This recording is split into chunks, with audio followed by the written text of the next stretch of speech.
Hi guys, today I'm going to be ranking every Clash Royale card for the April 2024 season. Let's begin. So first we got the new card, the Dagger Duchess, I believe. So she is going to go in A tier, actually S tier. She is much better than both the Princess and the Cannoneer. I feel like her ammo just regenerates way too quickly, and she definitely needs a nerf. Like, literally, her ammo regens at the speed of light. And she just destroys troops so fast, and it's just destroying the game right now. Next, we have the Cannoneer. Cannoneer is gonna go in B tier. Feel like it's pretty good for what it is. It's good for dealing with smaller troops like Firecracker, but it doesn't have a fast attack speed, so I'm just gonna put it in B tier. And the Princess is also gonna be in B tier. Of course, the classic one. She's like okay at speed, damage, but she's just really simple. It's just really simple for her. So she's not good, but she's not bad. So B tier. She's like in between. Next, we have the Battle Ram, the new evolution. For what it is, I actually feel like it's pretty decent in A tier. And I haven't really played it much, so I don't know what it is, but I've heard that it's pretty good, so I'm going to go in A tier. Next, we have the Evolution Zap. The Evolution Zap is definitely going to be in A tier. It's not as good as S tier, but I do feel like it's good for what it is. And for 2 elixir, it's the only evolution. It's the only spell evolution, and it's I feel like it's really easy to get because if you cycle it twice, you can get it back basically really fast. So it's gonna be an A tier, and it's also quite versatile because it's a 2 elixir card, and it's paired in decks really well, I guess. So yeah, A tier. And the evolution Tesla is gonna go in B tier. I feel like it is pretty decent, but not great. Like I feel like it should have more health and less damage, because I just feel like it just dies way too quickly, and maybe something that like a shock or something. Like not like what it already has, but like chain shots rather than area zap or whatever it is. And next we have the wall breakers. Wall breakers are probably gonna go in the beginning of A tier, or actually in S tier. I feel like they're really, really amazing and like minor wall breaker. And even if you deal with the first wall breakers, you have to deal with the second, which is quite annoying as a defender. But as an attacker, and you can split them, which means even more annoying pressure, since you have to defend it so hard on both sides, which can end up wasting elixir on your opponent's side, or if you're the defender, wasting elixir on your side. And paired with being 2 elixir, I guess it deserves to be S tier.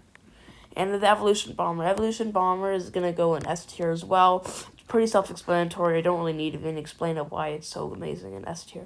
And the Evolution Valkyrie is going to go in C tier. I just feel like it needs a big buff or a big rework, because I just feel like it really has no purpose, and the tornado's kind of weak, and everything about it's weak in my opinion. Like, for 4 elixir, like, there's just so many better options.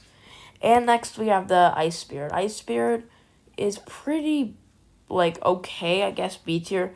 It was doing horribly, but now it's just okay, I guess. Like, the freeze can be useful at times, other times it can go to waste, but I'm not complaining because it is 1 elixir. But when you can have so many other evolutions and you pick this one and you lose, you wonder why decide to go with this one when there's so many better evolutions. Next we have the Archers. The Evolution Archers are A tier. They keep getting worse, slightly worse each season, just because of the new evolutions that come in that kind of take away its spotlight. But I guess A tier is pretty okay, especially for it.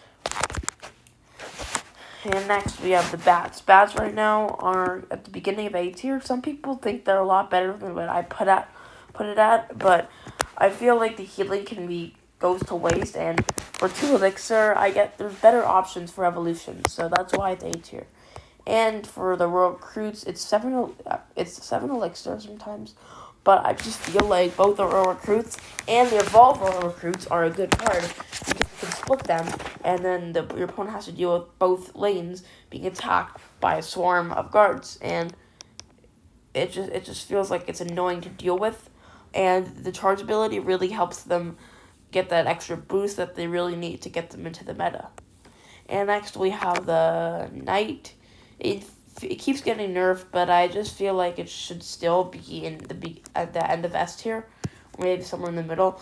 It's still great for 3 elixir, and it can tank so much damage, and obviously it's self-explanatory. And next we have the Mortar. Mortar, I feel like no one uses this anymore, but I guess I use it once in a blue moon. I don't really know. I feel like it's kind of underwhelming, but I guess B tier is okay, so yeah. The Goblin as shoots doesn't really help much because, again, it's only one Goblin, so I feel like it's okay, but yeah, like it's kind of underwhelming at times. Next, we have the Evolved Skeletons. Evolved Skeletons are gonna go in A tier. I feel like it's pretty okay, but yeah, I don't know. I feel like it's easy to counter. Like, every time I use them, I feel like it just dives way too quickly, and yeah, like, it does too quickly. Next, we have the Evolved Royal Giant, which is C tier.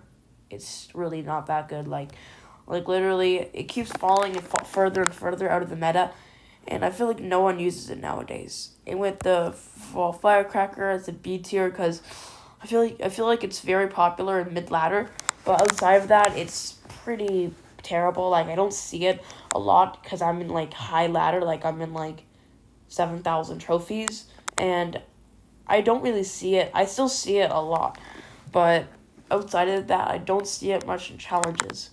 Next week, and the last evolution is the Barbarians. I just feel like it's pretty okay, I guess. So I think A tier, because they're good with dealing with tanks, like Mega Knight, and they can be versatile since it's only 5 elixir. I guess it's a little versatile, but other than that, it's pretty good evolution, and it's pretty decent, I guess.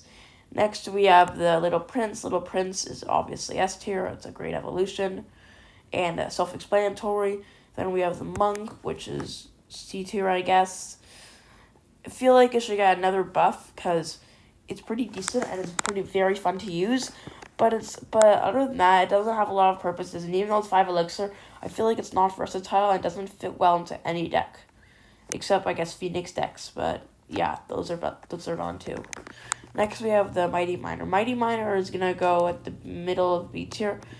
I feel like it's the one of the. Actually, no, the Monk should move up to B tier. I feel like it's actually seen a little bit in challenges. Anyways, back to Mighty Miner. I feel like Mighty Miner is worse than the Monk because I just feel like sometimes it dies too quickly. Other times it doesn't do what it's supposed to do. Other times it has no purpose, and I feel like a lot of time they just swarm me on the other side, or they just counter it like with a mini pack or something. And I feel like they always have the right counters for it, and I feel like I can never get any value out of it. And next we have the Skeleton King, which I guess is C tier. It's pretty bad. Like, I feel like it needs a rework. And then the Archer Queen is pretty good too. She's been like kind of just there. Like, she's not like dominating the game, or she's not like sitting there dead. But she's used. But I feel like she's just sitting there, and people are like, yeah, I'll use it once in a while. But I guess it's fine. And then we have the Golden Knight, our first D tier, and our last card of the day is pretty bad. Like, I feel like it never chains onto so many targets. I feel like it just doesn't get value. And anyways, that's going to be it for today, guys. If you enjoyed this video, like, subscribe, and I'll see you in part 2 of my ranking Clash Royale cards for the April 2024 season. Anyways, bye.